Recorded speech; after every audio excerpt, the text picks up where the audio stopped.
Hey, this is John Leon Guerrero. Our guest today is Chandra Lynn.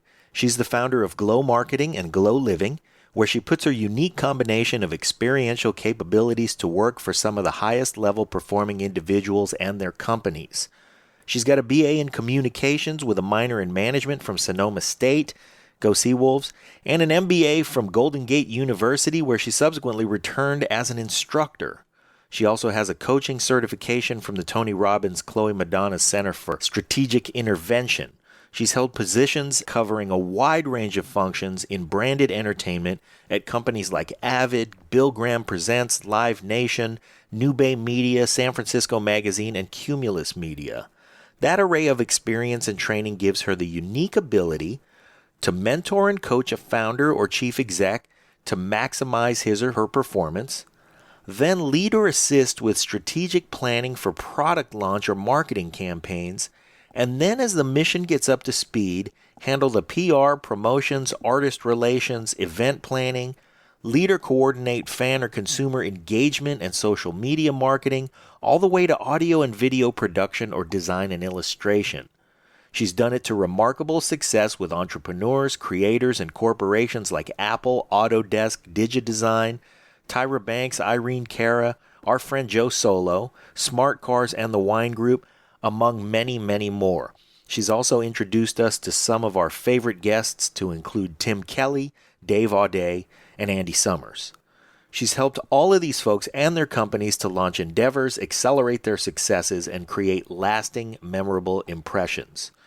Now, as always, if you like what we're doing, bringing you the stories and insights of performance optimizers like Chandra, I'm going to ask you to support the Break It Down show with just a little activity, and it'll take you just a minute. I'm asking you to subscribe on whatever platform you're hearing us through now, and give us a 5-star rating on iTunes or Stitcher or wherever, and write us a little review. I'm not asking you to take us to the next level like Chandra does with her clients and their businesses. Just drop us a few words and bump that digital needle for us just a little. Also, quick reminder, Pete's doing the Coronado Seal Memorial Swim on Saturday, September 21st. That's just a couple of weeks from now. The event benefits the families of naval special warfare operators who have made the ultimate sacrifice in defense of our country and our freedom to do stuff like this podcast. This organization and the families in it deserve our support, so we give it, and we hope you do too. You'll find them at SEALVeteransFoundation.org. Once again, SEALVeteransFoundation.org. Visit the website just to see what they're about and donate a few bucks if you can. And now, we're really excited to bring you our special guest today. We're really huge admirers of hers and very grateful for the folks she puts in front of us. Here's Chandra Lynn. Lions Rock Productions. This is Jay This Moore. is Greg Proops. This is Jordan Harbinger. This is Dexter from The Offspring. This is Nathan This is East. Sebastian Younger. This is Rick Marotta. This is Stuart Copeland. This is Mick Gillette. This is Andy Summers. Hey, this is Skunk Baxter. This is Gabby Reese. This is Rob Bell. Hey, this is John Leon Guerrero. Hey, and this is Pete A. Turner. Hello, this is Chandra Lynn, the founder of Glow Living, and you're listening to the Break It Down Show. And now, the Break It Down Show with John Leon Guerrero and Pete A. Turner. Yeah, this is perfect. So Chandra and I have, for a while now, been working on several different music-based clients and the Break It Down Show. And we thought, let's get Chandra on because what you do is fascinating. You work with so many wonderful musicians. You've helped us get Andy Summers. We have a mutual connection to Joe Solo, who just won an award. We can talk about that. But you also helped us get Dave Aude and Tim Kelley. Yeah, the list goes on. And we're getting other people lined up too. So first off, thank you so much for sharing those people with us. It's great to be able to hear their stories. And, you know, one of the things I've learned as I've grown in this show is that people like Tim Kelley, who's, successful enough that Beyonce would call him to work on her music, right? Isn't a master of everything. You know, he's so great at music, he needs help with things like PR and marketing. And I don't think people realize how hard it is for someone to master each of these things at a high level and do even simple things correctly. One of my very good friends is Jay Moore, and if you watch his life internally, you're like, gosh, you really don't know how to do a lot of basic things because he's never had to do them. And it's not a hit on Jay. Jay's job is to be incredibly funny, to act, and to move people. And so he focuses there, and other people help him with the other aspects of life. Absolutely. I mean, first, I want to say thank you so much for all of your support of my clients. And then when I pitched you on the idea of actually having me on the show, and you were so receptive to it after getting to know more about me, I mean, it's really been kind of a dream come true to be able to have these type of opportunities. And I think that what really comes out of it is that we do need each other, right? We need each other. And that's why somebody like Tim Kelley or some of my other clients have contacted me, because they recognize that, well, what they do, they're experts at, and they want to be able to focus on that. And what they don't do well, they need to bring in the best that they can bring in for those aspects. And so in that situation, that they, I was just, I guess, fortunate enough to be contacted by them because of my reputation being in the industry so long. Let's talk about that a little bit, because there's so much flash expertise, which is a word that I've just made up right now. Hey, this is Pete. Real quick, I just want to let you guys know we are proud to announce our official support of Save the Brave, a certified nonprofit 501c3 with a charter of helping veterans with post-traumatic stress. Here's how you can help. Go to savethebrave.com, click on the link on the website, and my recommendation is this. Subscribe. Give them $20 a month. You've got subscriptions that you can turn off right now that you're not using that are $20 a month. Swap that out. Get involved. Let's help these folks out. Flash expertise, which is a word that I've just made up right now. But, you know, like, I'm a marketing expert, Instagram pro, and like, dude, you have 25 followers, you know?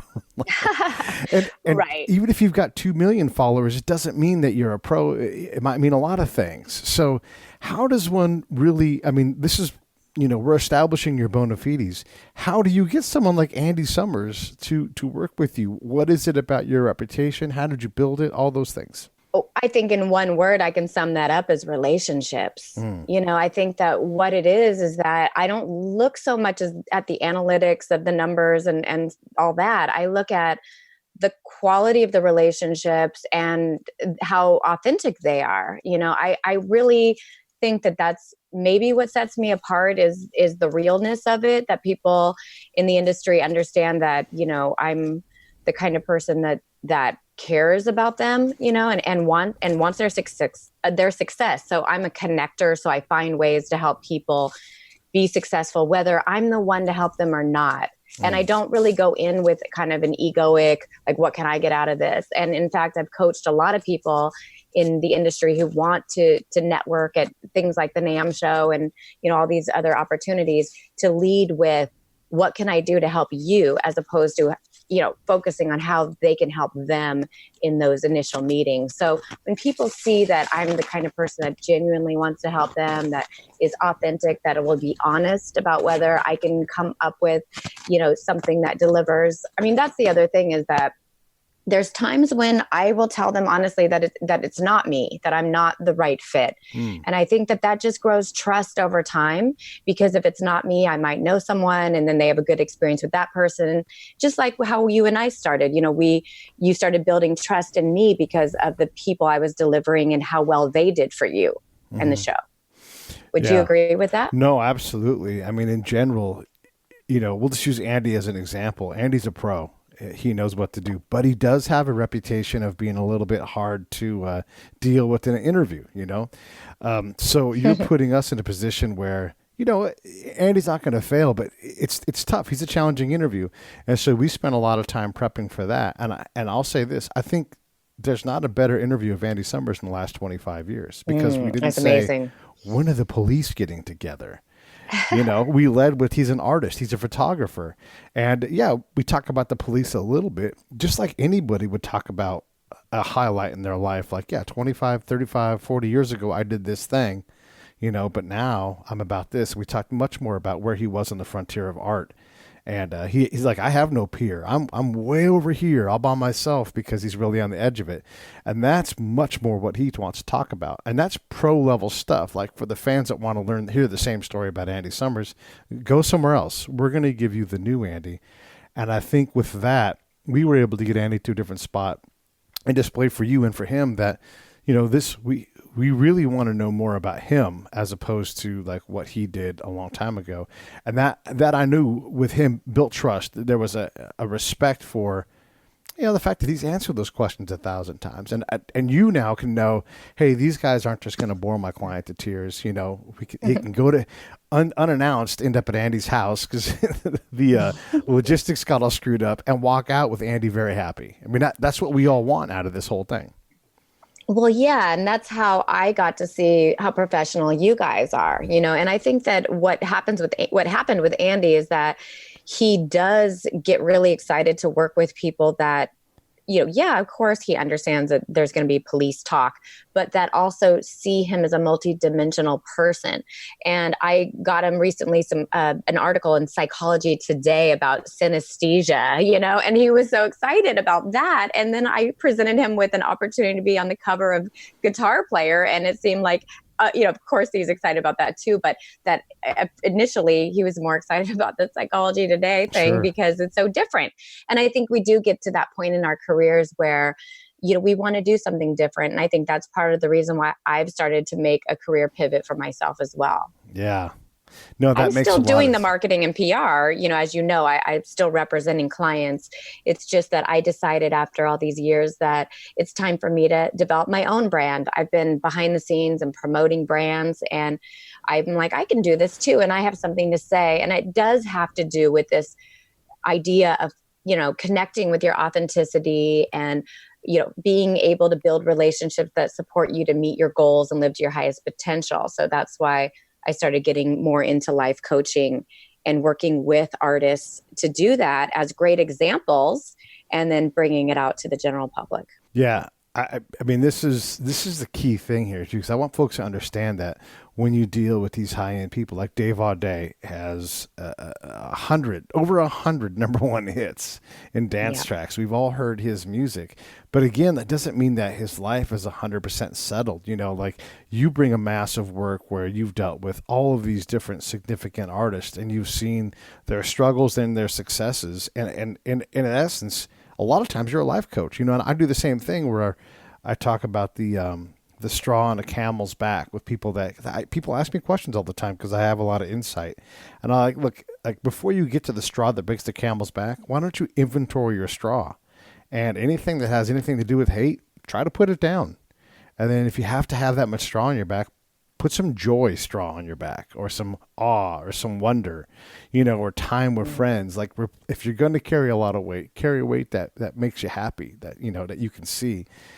You must have stories like that where you're dealing with artist X, and you're like, if you would just change this one thing or change your perception of something, you would release a lot of this anxiety and this weight. It's interesting that you say that. I mean, first of all, you are a natural coach. And I think that, I certainly have identified that in you the last few times that we've talked, that we're of the same tribe, so to speak, because even the language, when you talked about being in a state of wonder, that kind of thing, that is kind of, along the lines of how I do coach people is, looking at those types of things. And so I would say, first of all, that yes, I see you as being a potential coach. And when I identified that in myself, I decided, I'm not going to just do this without more training, because we are talking about real people's lives here that, are affected by it. And I feel like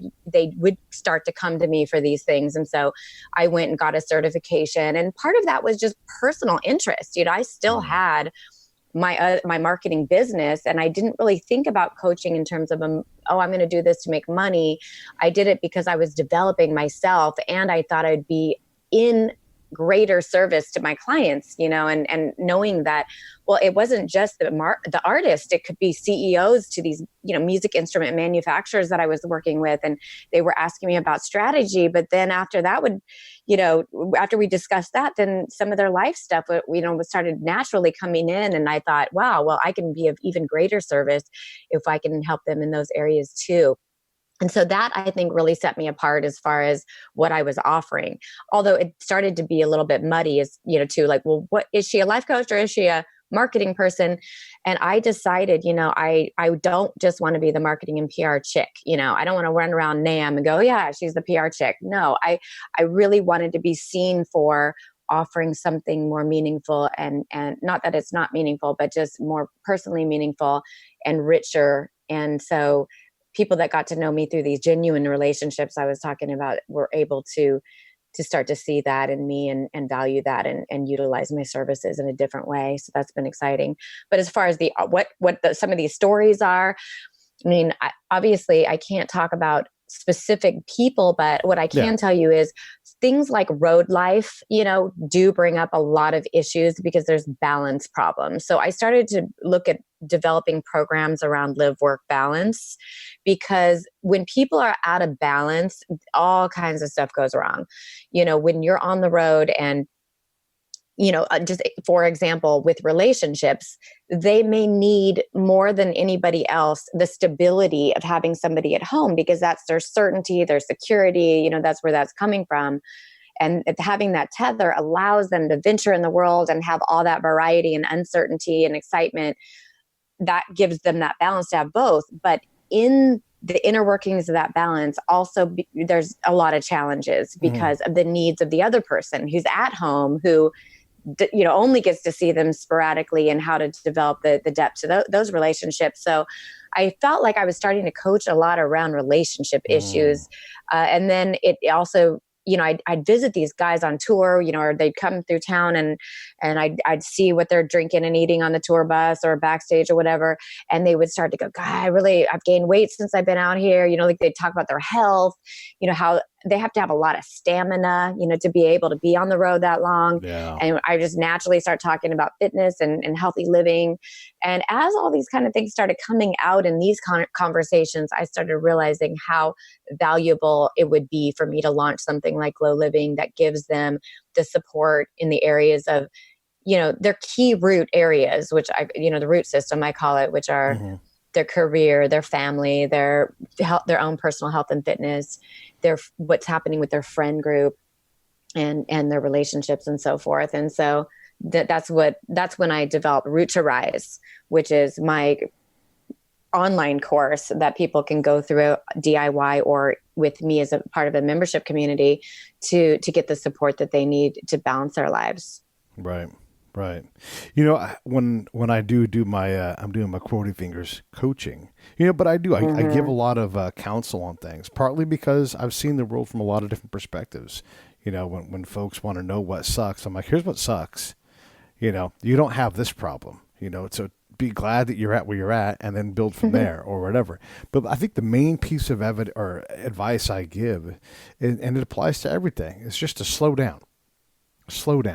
We often, especially I'm in my middle age, right? So there's been almost 50 years of neglect in a lot of systems in my life. Like I used to be a lot healthier and fitter and ate better. Well, I'm not putting as good a fuel into my body, and right now I'm injured and I really can't work out. All these things are there, but also you have to manage your relationship and spend time maintaining that, and your relationship with your family, your friends, your kids. All these things require some kind of touch, some kind of effort. And if you just go, work all the time, you're managing, and if not over managing your career, but you're not managing the other aspects of your life that give you this foundation to put your career on top of. I know you must see that, because someone like Tim, he'll sit in the studio for 36 hours straight and then have 12 more hours of sitting there to do after that. So how do you get these elite performers to slow down long enough, or maybe that isn't your main advice? What is your main advice tool that you like to give?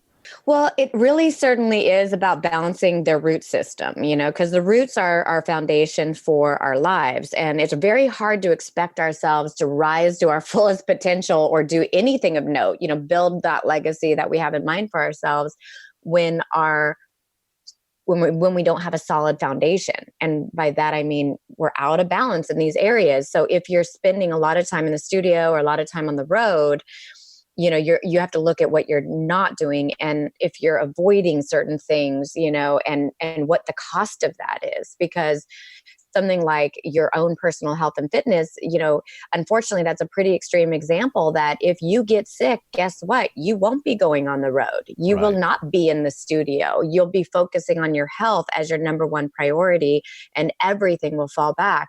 In fact, I did a really great interview with this guy, Rosario Hardim. Okay. And he's a drummer for Infected Mushroom. It's online. I can share it with you guys. He got cancer and he had to stop everything. And the band was amazing about it. They basically said, your job is here when you're ready to come back. And they got a temporary drummer and they were super supportive. And he actually beat cancer. And he's back on tour and he created his own album in addition to the band's. I mean, he's like this crazy force to be reckoned with. I mean, such an inspiration. And I got a lot out of interviewing him around that. But what he did say is, yeah, that band was getting, starting to get on fire. And in the middle of all of that, he had to stop the train entirely for himself. And that train had to keep going. But he was able to build such a strong relationship with them. And they were so supportive that, he was able to get his job back. But in some cases, they might have had to say, look, we're at this point in our career where we have to keep going with or without you. And, hard choices have to be made. So and nobody can control whether they get cancer, but they can control whether certain illnesses or falling out of shape or things, happen. There's some things that are within our control. And so, like you said, stopping and looking at that and being honest with yourself and taking time to evaluate and doing some personal growth around what's important to you is basically what Root to Rise is about. It's rooting down, balancing your life, in order to plan your rise and have time for that vision and then put plans into place to be able to work it so that you can ultimately achieve that. And I think there are a lot of people who do not even know what they're striving for. Right. They're just on the train and they don't know whether the train is, going from California to New York or California to Iowa. They don't know. Yeah. And that takes time and space for vision, and it takes time and space for getting past limiting beliefs and blocks that might be holding your train back in ways that you don't even know are going on. Yeah, no, that's powerful stuff. I mean, that whole, like, you're talking a lot about fear and how fear limits and ego and that kind of thing. I wanted to ask you also about, because look, your world that you work in is full of this, where someone, and I'll use Billy Joel as an example. Billy Joel exits the orbit of his peers that he came up with. Liberty DeVito, wonderful guy, plays drums, but at some point Billy Joel is Billy Joel. And so, he doesn't call Liberty, he doesn't call the other guys in the band, he just moves on. And it's tough to do that. But is it any better or worse than calling Liberty and saying, hey, it's time to go? Like, what if he can't bear to do it? He has to just walk away. These are really hard decisions that people have to make. Britney Spears goes on tour. She knows what she needs to do. She's getting advice on how to continue to do what she does. And she's not going on tour right now, but heck, look at her, right? She's got a mental incapacity that keeps her from actively touring. You have all these things to care for. And sometimes you've got to make what on the surface look like really shitty decisions, but are probably the best way for you as the prime act to go forward, because you can't worry about everybody's feelings. You have your own career to manage, and those things are pretty fragile. Oh my gosh, yes. I mean, it's interesting you bring this up right now, because I'm about to launch a program that's called the Root to Rise Career Pivot Program. And it's really all about this. It's about, I decided to focus in on one of the roots because there's so much pain around what's happening in people's careers, because of course it's so much a part of their identity, but it's also their financial security. Mm-hmm. And so when I found that when people start at this root and solve some of these problems, then they can transcend a little bit more and get into some of the other areas, because when you're dealing with financial instability, for example, look at Maslow's hierarchy of needs. You're at that base security root, right? You have to make the money. And so many people want to make money doing things that they believe in and that they feel like they're on a mission.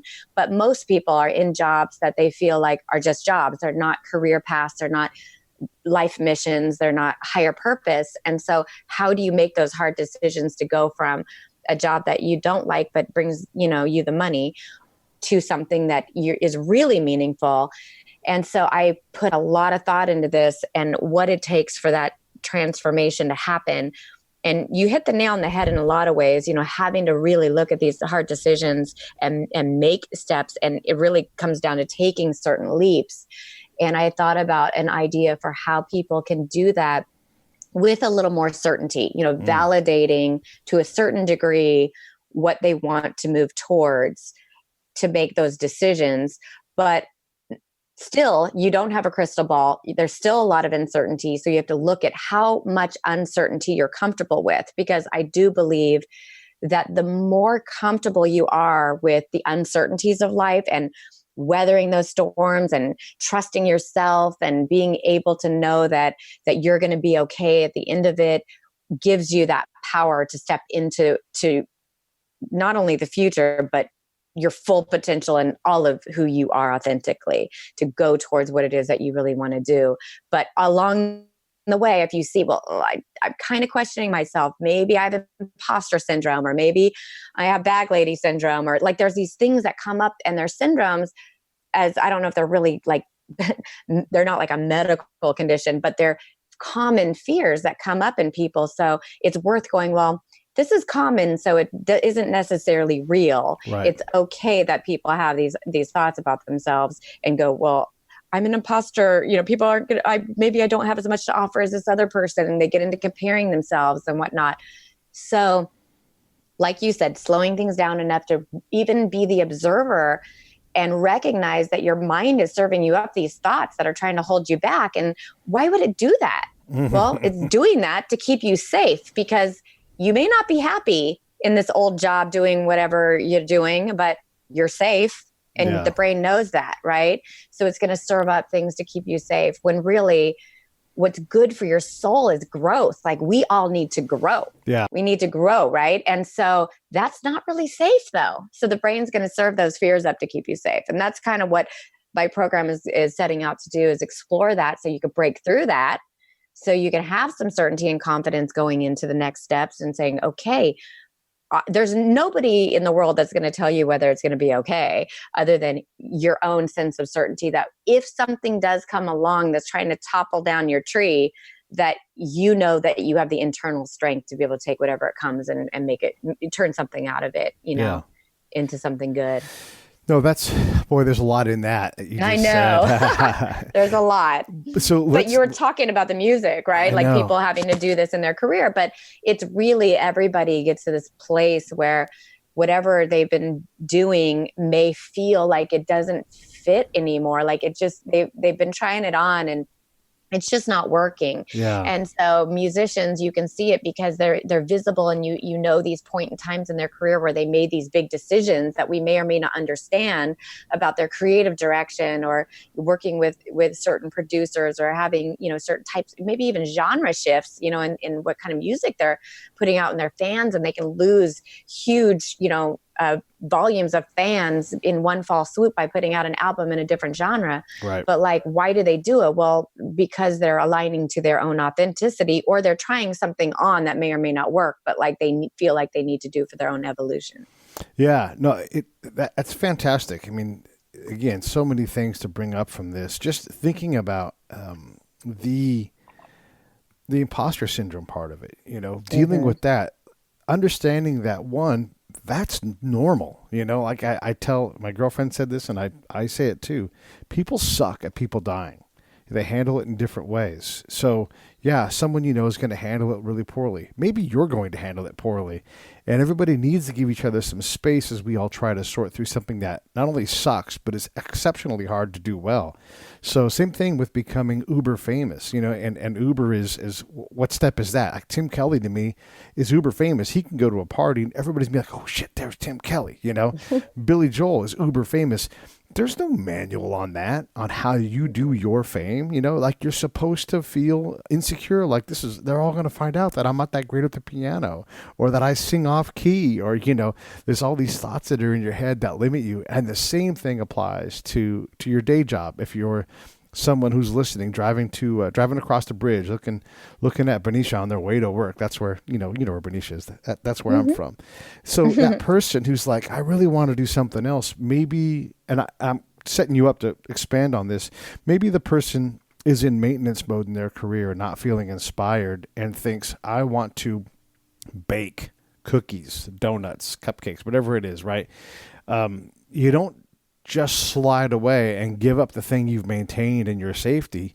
Yeah, that might be the way you go, but maybe you break off time each day and you start to become great at making cookies. Like maybe you love baking, but maybe it's not what you should make money at. Maybe it should just be the thing that settles your soul and allows you to have less suffering at work and more joy when you come home. It's not all sliding all of your chips in, because let me tell you something. When you slide all of your chips in, it's not the chips in your pocket. It's the keys to your car. It's the cable bill that you're not going to be able to pay anymore. It's your credit. All of these things have to go across the line when you bet everything. It really is everything. Your retirement, your future stability and security, all of these things get slid across. Because if you don't do it like that, the people that outwork you and outbet you, they're going to win. It's interesting. Yeah, when I was listening to you, I was thinking about a couple themes. One is transitions. How do we do with transitions? Yes. Everybody, kind of approaches transitions differently, and it has to do with how much need you have for, feeling security, how comfortable you are with uncertainty, like we talked about. And I think that, if you can find a way to pivot towards the things you hope and dream of doing in a way that doesn't fully challenge your security, but does challenge you as a person in terms of your growth, then that's probably the healthy mix, right? You have to go, okay, yeah, the bills have to be paid. So maybe the transition or the pivot is slower, or it's more methodical, or you have certain steps that have to be taken, as long as you don't put so many steps in front of yourself that you never reach the goal. Like you may know people that are like, well, once I take that class, or once I get that certification, then I can start that. Or once I, lose 10 pounds, then I can start dating. They're always putting something in front of themselves before they go for the goal. And part of that's just more to do to stay in that place of fear, right? Because once you have to step up into that, it's scary. So to maybe think methodically about, well, how are you going to manage your transition? Yeah. Are you the kind of person that just, you're comfortable with risk, you're going to jump all in? Or are you the kind of person who's like, I'm going to have a full plan. I'm going to, go vet this with, my friend who is a, CEO, and he might know how to handle a business plan, or I'm going to hire for these resources, or, yes, have some kind of way of vetting it and validating it. Or, from a marketing standpoint, I'm going to, like, if you're baking cookies, are you starting to sell those on the side and see what the demand is before saying, well, I'm just going to open up the bakery. If people are calling you for these cookie orders all the time, then that justifies that the demand is there, that the need is there. And so you can kind of go into it that way. So I think that it depends on what you're wanting to do and how much risk, how much leap, you're comfortable with. And that's pretty much it, is your comfort level. You have to look at your need for security. It's just something that some people have a lot of. In fact, some people might need $1 million in the bank to feel successful. Right. And other people might be like, I just need to make my monthly net and I'm good. There's different levels of feeling financially secure, for example.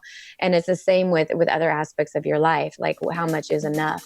Hey, this is Pete A. Turner from Lions Rock Productions. We create podcasts around here. And if you, your brand, or your company want to figure out how to do a podcast, just talk to me. I'll give you the advice on the right gear, the best plan, and show you how to take a podcast that makes sense for you, that's sustainable, that's scalable, and fun. Hit me up at pete@breakitdownshow.com. Let me help. I want to hear about it.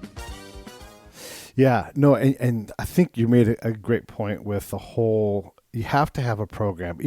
It's best that you write it down, but even if you say, like, I have these 3 accomplishments I need to get done, and if you're not getting them done, then that's where your work is. Like, how do I get these 3 things done? If it's Self-Development Friday and you watch YouTube videos on the topic that you're trying to get better at, and you're not doing that, then that's where your work is. Because if you can't master that part of your day, you really can't master being an entrepreneur. Like, you have to constantly knock these things out. And so you build a lean plan. that puts you in a position to make that transition. And maybe your plan isn't great up front, but it will evolve as you go. You're not trying to avoid the work. You're trying to marshal work. And absolutely, I love the idea, and I advise young people all the time to get a mentor and shoot for the stars, because if you come to someone who's on top of whatever it is that you want to do, and you say, I would love you to be my mentor, that person had someone helping them get there. There's an excellent chance that that they'll say yes. And if not, they'll likely put you with somebody who fits what you need either way. So these mentors that help you build a lean plan and say, hey, this isn't you're going to start on January 1st. You want to do this, you start doing it today on August 15th. You don't wait 5 months. You get to work on the things that you have to get to work on. You file, your state license, you take your tests, you buy the study guide, you get a tutor, all these things to get yourself in a position to make that transition. It's not, you're not barriers, it's accomplishments that you need to stack. Well, I can also add to that and say that if people are like, well, that's all well and good, but I don't have anybody in my life that can mentor me or has the time for that, I would say that to contact an organization called SCORE. What they are is basically a free nonprofit that has a bunch of seniors or people that are, in kind of more of the phase of their career where they're wanting to give back.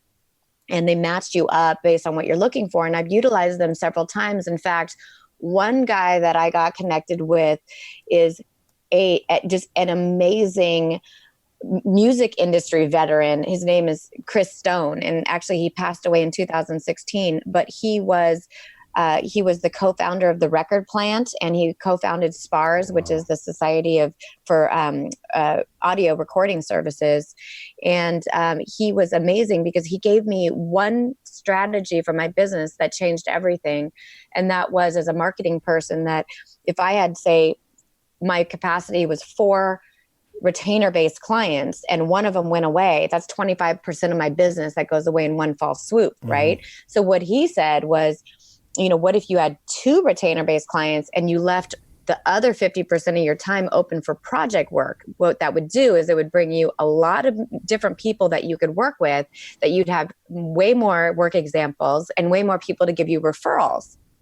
And when I moved from stacking myself up and practically, being all in, which is a few clients, to leaving room to work with a ton of people, I really feel like that strategy he gave me was what set me up for success with my Glow marketing business. Because of all the company, if you look at my roster of companies that I've worked with and artists and stuff, it's impressive because I let myself stay open to that. Otherwise, it would just be maybe it would literally be like, a quarter of those people, because I would have just been locked down with certain clients for my whole career. Yeah. Talk a little bit about valuing time, because it's easy to say you have to value your time. We've had several people on the show, but they've talked specifically someone like Mark Schulman, who drums for Pink. That's a pinnacle drumming job. Pink can hire anybody she wants. And when Mark gives his price, he doesn't give the price to go on tour and drum. Like, that's common. Everybody kind of has an idea with that. He gives the price to be pulled away from his family for a summer while Pink tours. He's like, you're paying me. Yeah, of course I can drum. Of course I can manage the band and keep everybody cool because I'm the soul of the group. But you're really paying me to not see my daughters go to this play or this thing, because once you hire me, you hire all of me. And that value, it's easy to say, and Chandra, you must know what this feels like. It's easy to say yes to everything, and you're left with a bunch of crap clients who it's just not a good fit because you're so desperate to get a client. It's better to say, no, this is what I charge, and I charge this because this is all the value that I bring. These are all of the expert level tools I'm going to bring to your organization, and they cost this much money because this is what it's worth. And if it's not, then that's awesome. You should find a person who fits your budget. But that, oh my gosh, how hard is that lesson to learn? Well, and the lesson that I perceive is behind that is whether you have a deep belief in abundance or if you have a scarcity mentality. Right. So if you have an abundant mentality, then by nature, you're going to say, oh, here's my rate. And if it's not a fit for you, that something that they'll go away, but that something else will naturally just come up instead that will be a fit.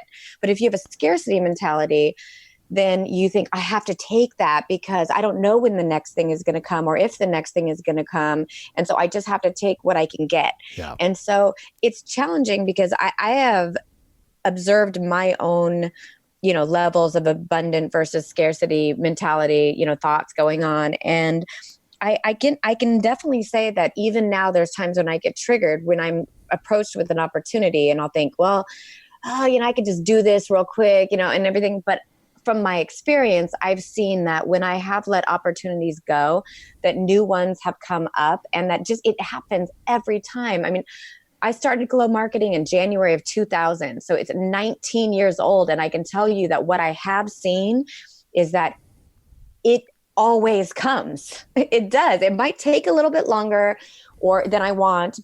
And a great example of that was when my dad's wife passed away, that I felt called into service to help her transition in her, from this life. And it just dried up all my business. Like, I was so present for my family that I couldn't take on any more work. And I was so worried when after she passed away, that how long was it going to take me to get back on track, and how much ground had I lost, and all of that. And what I can tell you is that I probably spent about 6 months in that state. And then my last 6 months of the year, I earned more in that time than I did the entire year before that. Like, it somehow just made up for it. I don't understand it entirely. It's something with the universal forces, but the abundance came.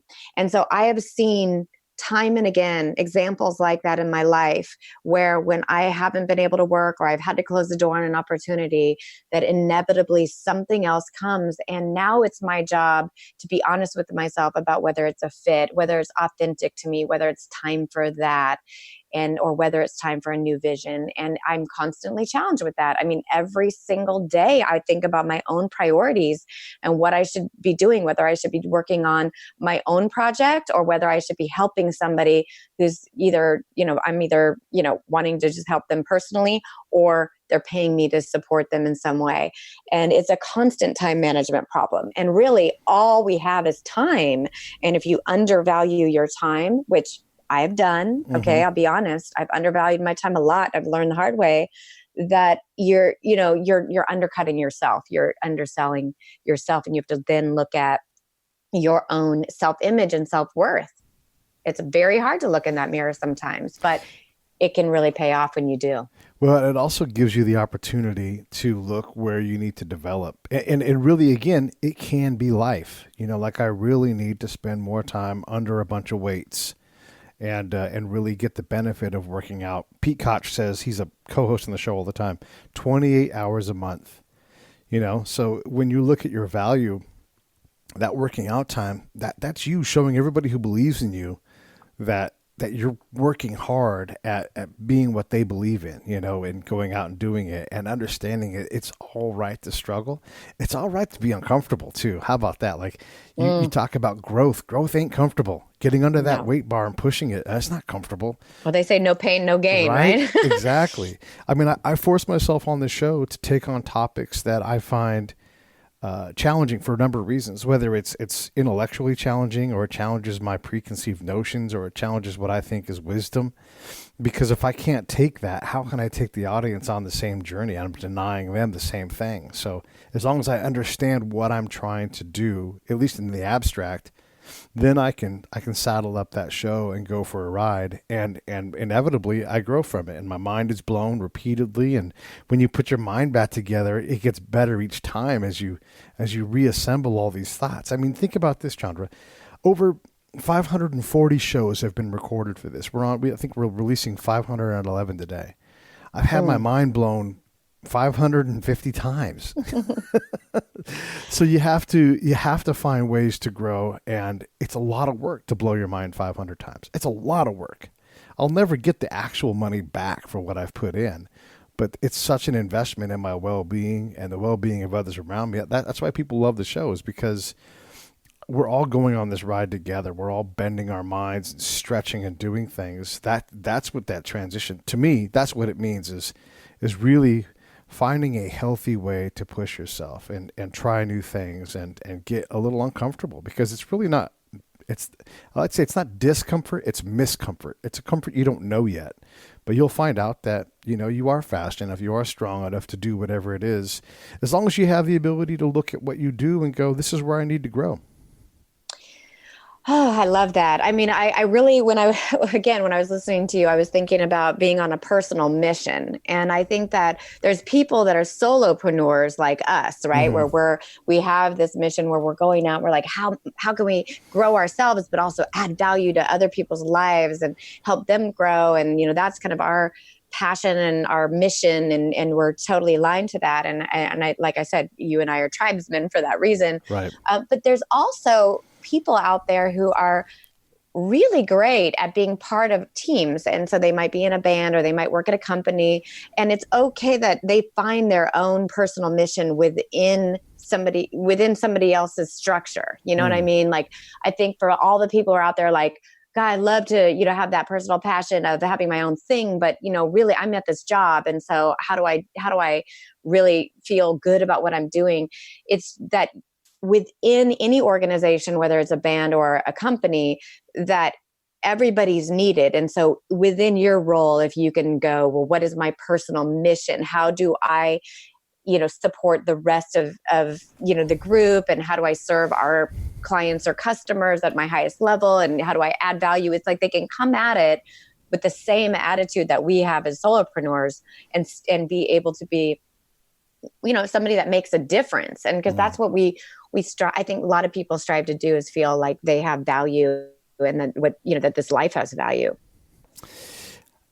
Part of what all of us need, as established adults and young people too, especially, need to have some kind of charitable charter, but we all need some kind of way to give back, because we, at least in the United States, we all have plenty. Right. I mean, for the most part, everybody has something that they can give, whether it's their time, their money, their attention, their location, whatever it is.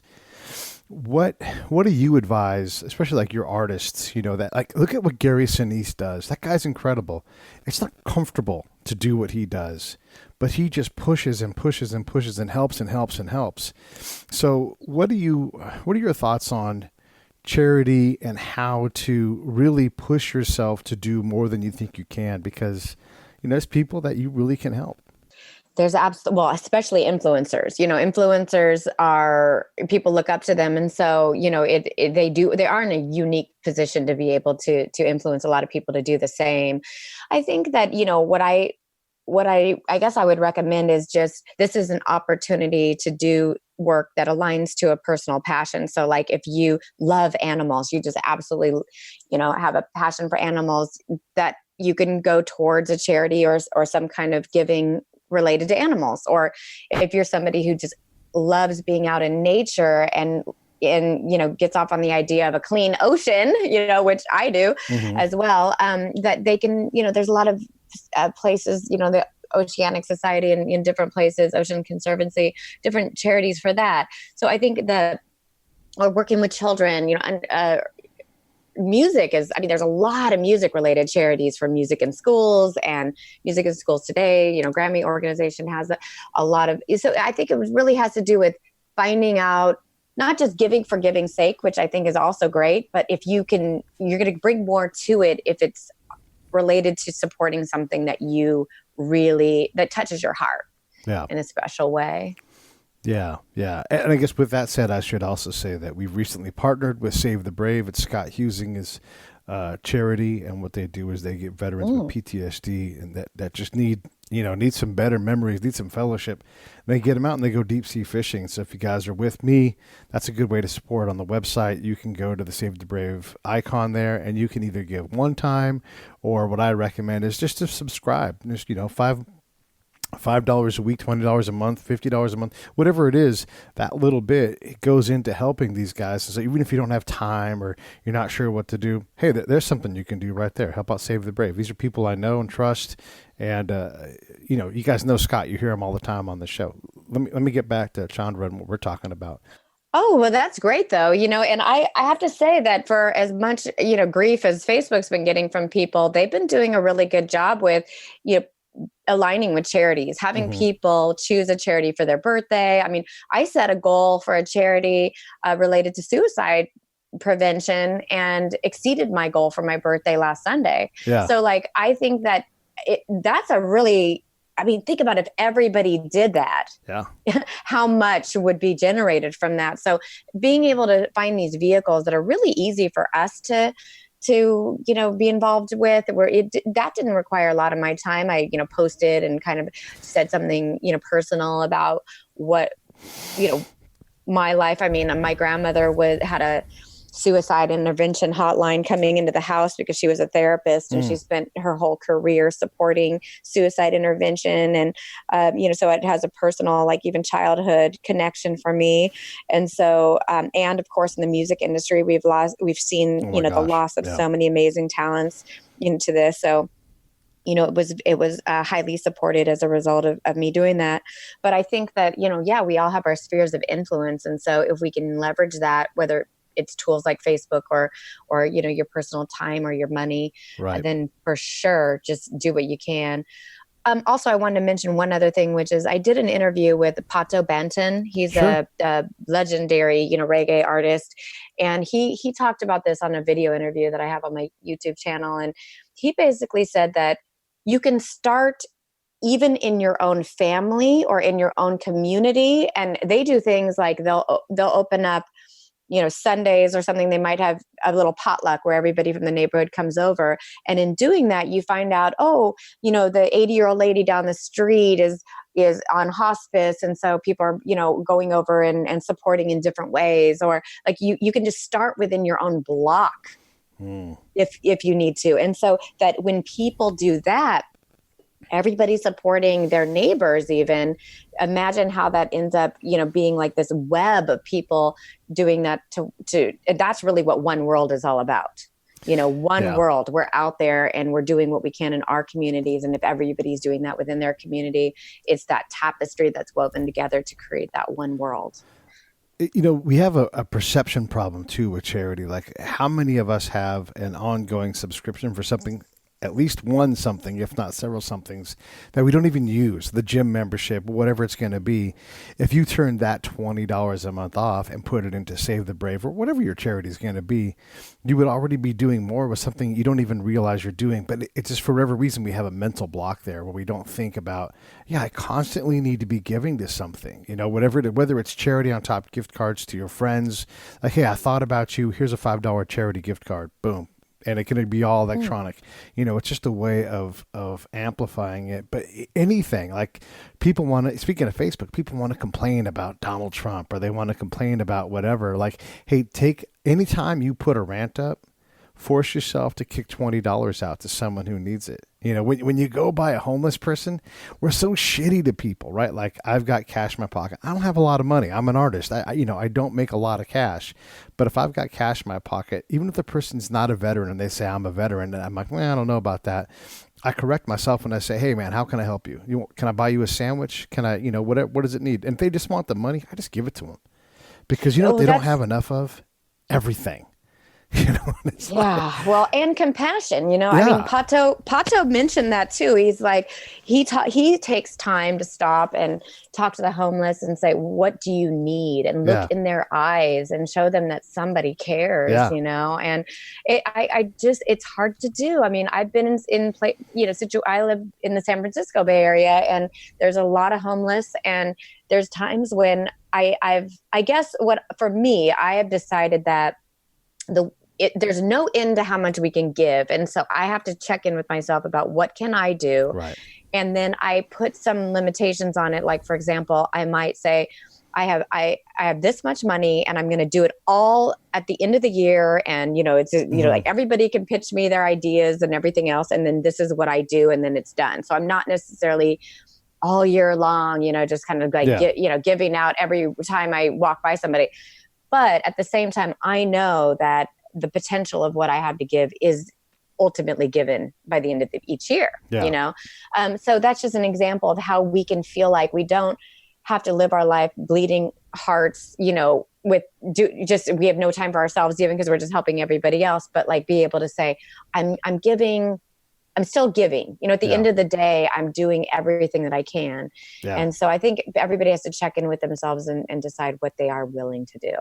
Yeah, and there's no end to the ideas. You really could just go down to the homeless area and say, I'm going to put $100 on account at that Subway across the street. Anybody who wants a sandwich, let me know. And then talk to the manager, but call me when you run out of $100. And I'll come down and put another $100 in there. And maybe you spend $800 that year, and maybe you can't afford 800. Maybe it's 300, whatever it is, right? You set an amount, just like there's free sandwiches over there whenever you guys are ready to eat. And yeah, and that's your thing. People, that's what you've decided to do to support. And so if you have to, I guess my point was really like, if you do have to say no to some things, because you're going to have to say no to some things. Let me be clear. I wasn't critiquing how you're approaching it. Yeah. I'm just saying there's a lot of ways to do it. And now what I was going to say with like, I'm going to pay for sandwiches at that Subway. And if 25 people got up and started walking across the street, it'd shock the shit out of you. You'd be like, oh my God, there's 25 people about to go eat. I just helped. I better go get some more help because I want all 25 of these people to at least have a sandwich a day. A sandwich a day. New sponsor of the Break It Down show. Right? But I mean, it could be anything, right? If you can gather 10 people that will put $100 in at a time. Now there's a lot of people getting over there and getting sandwiches. And, some people are going to game the system. Who cares? I'd rather have the 98% that aren't gaming it, that need it, and give away a couple of extra bonus sandwiches that don't go to the right person. I don't care about that. I care about helping folks. Yeah. I mean, for me, I think about all my relationships and how to leverage those. If I'm working with a company and they're talking to me about wanting to do a marketing program, then I will build a charitable aspect around the promotional idea I'm pitching to them, because then I know that I'm supporting something through my relationships, because that company may have a way bigger, deeper pocket than I do personally, but I'm influencing them to rally behind something that will make a difference. Yeah. You know what I'm going to try to do? Because I'm always Mm-hmm. looking for ways to put more time and effort into charity. Whenever I sign a new client, I'm going to say, here's my rate, and I'd love you guys to join me by donating X amount on top of this to this charity. And then that way, they at least have the opportunity to say, sort of like, point of sale charity stuff.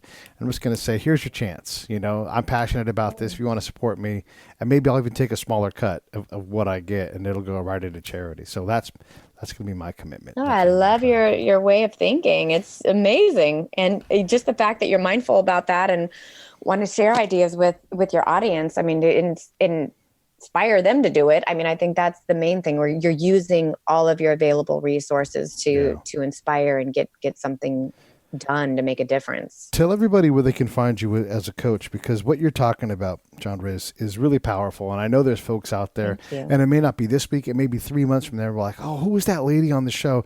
Hit me at Pete A. Turner, or I'll get you in contact with Chandra if you can't find her, or you can find Chandra at glowliving.com. So GLOW living.com is the best resource, because I have tons of free information up there. I mean, I have blog articles that I've written, video interviews with people like Steve Vai and Pato that I mentioned, and Rosario that I mentioned, and Omar Hakim, and all these amazing Dave Aude. And, I've got these great resources up there. I've got a free resources area. And I also have some of my online courses that are linked up there, and I'm launching membership programs where people can connect with me on an ongoing basis, more like a group coaching setting. Nice. And so, there's a ton of good free resources at glowliving.com. That's fantastic. We want Omar Hakim for the show, because Okay. we always say, if you want to consider who the best drummer in the world is, it's any song, any gig, any day, any time. That's who the best is. And I don't know that anybody is better than Omar Hakim at that. Like, if you take all of the limits off and say, I need a drummer right now to play this song, he's, you can pick whoever you want, but it's hard to top Omar Hakim. Oh, well, I can definitely arrange that. And I also invite you guys to watch my interview. I interviewed him live on stage at the NAMM show, and they were kind enough to provide me the video. So I think it's over an hour. And it's also with his wife, Rachel Z, who was on tour as a keyboard player for for Peter Gabriel. I mean, she's amazing in her own right. And so they give a lot of advice to musicians on how to make it in that video. I would say that your interview about his life and things like that would if you watch that, you could just add so much to it through your interviewing style.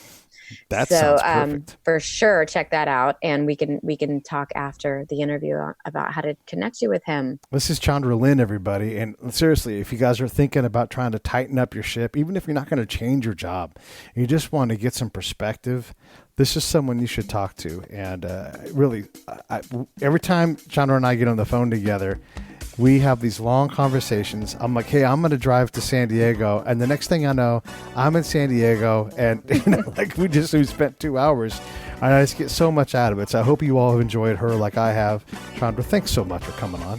Thank you so much. I'm excited to meet your audience and see what I can do to help them. And I really hope to hear from them. And they can actually email me too at chandra@glowliving.com.